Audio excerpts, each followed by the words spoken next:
কেমন আছেন সবাই? আশা করি আল্লাহ পাক আপনাদের সবাইকে ভালো রেখেছেন। আমিও ভালো আছি। আসসালামু আলাইকুম, আমি ঝুমুর। আমার চ্যানেল ঝুমুরস ডিআইওয়াই অ্যান্ড ডিজাইন থেকে আপনাদের সবাইকে স্বাগত জানাচ্ছি। এই বোলটা পানির ফিল্টারের একটা পার্ট, যেটাতে আমি প্রায় 2-2.5 বছর আগে গাছ লাগিয়েছিলাম। আমার গাছের গ্রোথ এত বেশি ছিল যে চারদিক থেকে এটা ফেটে যায়। আমি আমার গাছটাকে আবার রিপোর্টিং করে ফেলেছি, বাট বোলটাকে ফেলতে গিয়েও ফেলে দিলাম না। ভাবলাম এটা দিয়ে কিছু করা যায় কিনা দেখি। আমি বোলটাকে ভালো করে পরিষ্কার করে নিয়েছি। প্রথমে আমি যেটা করব সেটা হলো আমি বোলের ভিতরের এবং নিচের অংশের জন্য কার্ডবোর্ড পেপার থেকে কেটে নিব। ভেতরে আমি যেটা প্লেস করব সেটা একটুখানি ছোট করে কাটব। আর বোলের ভেতরের অংশে লাগানোর জন্য একটা পুরনো ফ্যাব্রিক্স ইউজ করেছি। আপনারা এখানে পুরনো বেডশিট বা যে কোনো ভারী কাপড় ব্যবহার করতে পারেন। আমি গ্লুগানের সাহায্যে কাপড়টাকে বোলের সাথে ভালো করে অ্যাটাচ করে নিচ্ছি। আমি প্রথমে বোলের বাহিরের দিকে লাগিয়েছি কাপড়টা, দেন বোলের ভিতরে অ্যাটাচ করেছি, যাতে করে যে বোলটা চারিদিকে ফাটা হওয়ার জন্য যেই নড়বড়ে একটা অবস্থা সেটা যেন আর না থাকে, বোলটা অনেক মজবুত হয়ে যায়। এরপর আমি যে দুটো কাগজ কেটে নিয়েছিলাম বোলের ভিতরে এবং বাহিরে লাগানোর জন্য, সেগুলো আমি কাপড় দিয়ে মুড়ে নিব।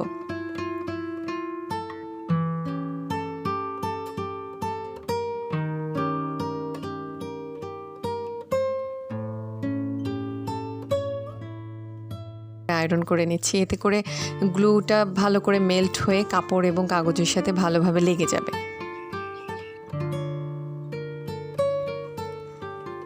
বোলের বাহিরের অংশে আমি যেটা ইউজ করব সেটা হলো জুটের পাপোশ। অনেকে হয়তো বলবেন এত কিছু ব্যবহার করলে তো অনেক খরচ পড়ে যাবে। আসলে কিন্তু তা না। এই ছোট ছোট পাপোশগুলো আমি ভ্যানের উপর থেকে মাত্র 50 টাকা করে কিনেছিলাম। অলরেডি 2 বছর আমি এগুলো ব্যবহারও করে ফেলেছি। প্রোডাক্টগুলো আসলে এত ভালো ছিল যে বেশ কয়েকবার ওয়াশ করার পরেও এগুলোর উপরে যে ব্লকের প্রিন্ট করা ছিল সেটা খুব একটা নষ্ট হয়নি। তাই আমি এখান থেকে একটা পাপোশ ইউজ করব। তো আমি বোলের মাপ দিয়ে পাপোশটা কেটে নিয়েছি এবং জোড়া দেওয়ার জন্য আমি সুইং মেশিনে সেলাই করে নিয়েছি, যেহেতু পাপোশটা একটু ভারী। এখন গ্লুগানের হেল্প নিয়ে আমি পুরো পাপোশটা বোলের গায়ে লাগিয়ে নেব।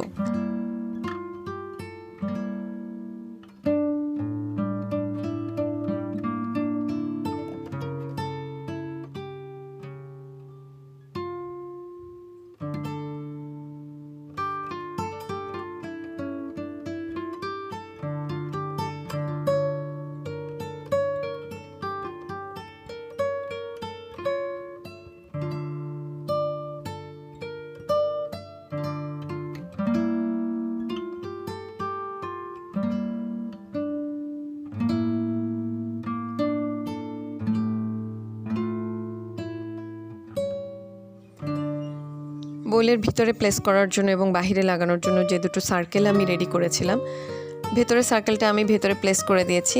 এখন বাহিরের অংশটা, বোলের নিচের অংশটা আমি বোলের সাথে অ্যাটাচ করে দিব।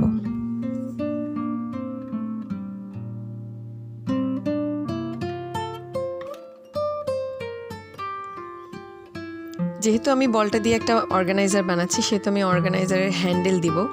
হ্যান্ডেলের জন্য আমি এখানে শুকনো গাছের ডাল ব্যবহার করেছি। আমি 2 টুকরো শুকনো ডাল সাইজ মতো কেটে নিয়ে ভার্নিশ করে নিয়েছি।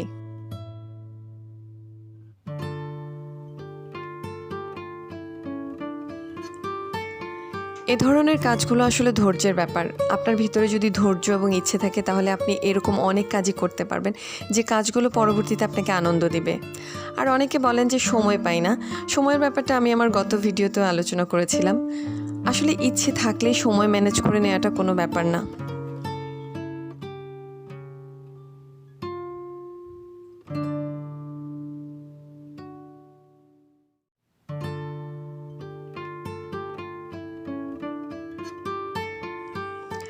আমার হ্যান্ডেল লাগানো শেষ হয়ে গিয়েছে।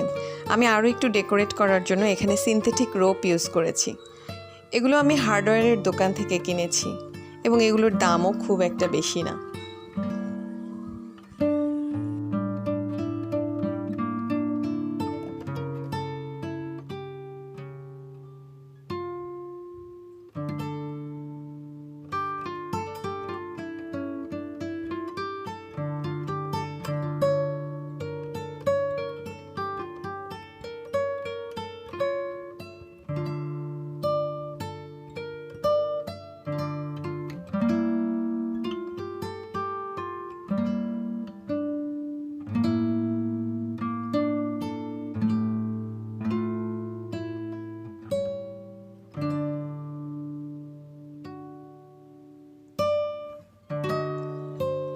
এই ধরনের প্রোডাক্ট দিয়ে ঘর সাজালে ঘরে একটা বোহেমিয়ান লুক পাওয়া যায়।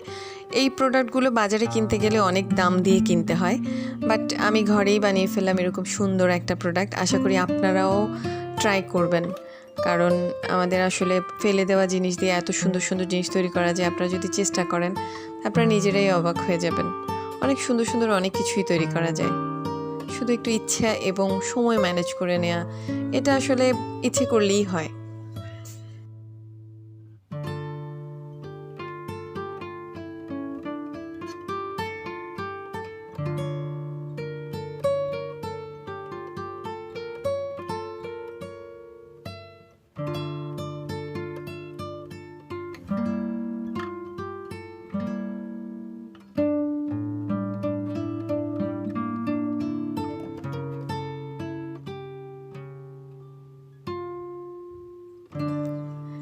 দেখলেন তো, প্রাইসলেস কিছু জিনিস দিয়ে কত প্রাইসফুল একটা স্টোরেজ বক্স বানিয়ে ফেললাম।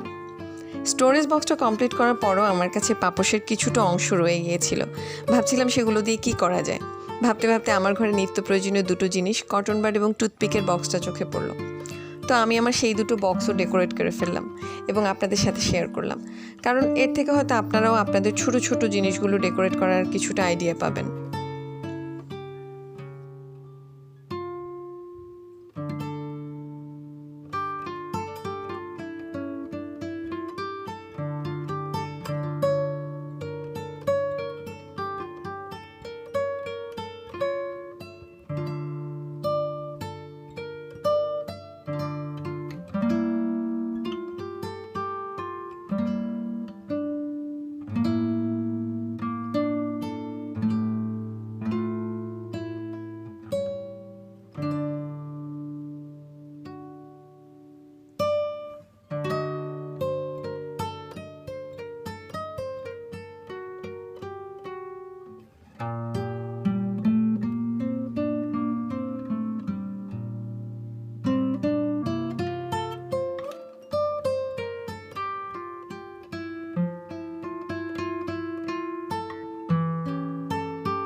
আমার কটন বাডের বক্সটা রেডি হয়ে গিয়েছে। এখন আমি আমার টুথপিকের বক্সটাকে ডেকোরেট করব।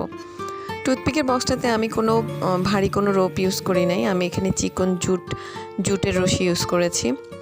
যেহেতু কোটাটা একদম ছোট, তাই পাতলা জুটের রশিটা এখানে ভালো লেগেছে।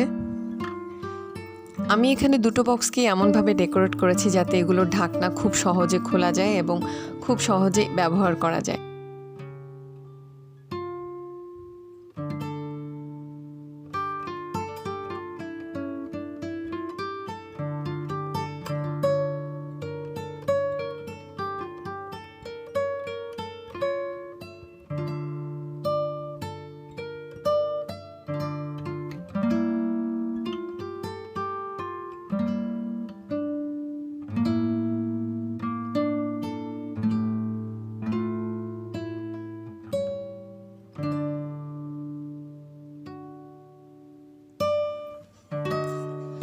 আমার কাজগুলো কমপ্লিট হয়ে গেছে।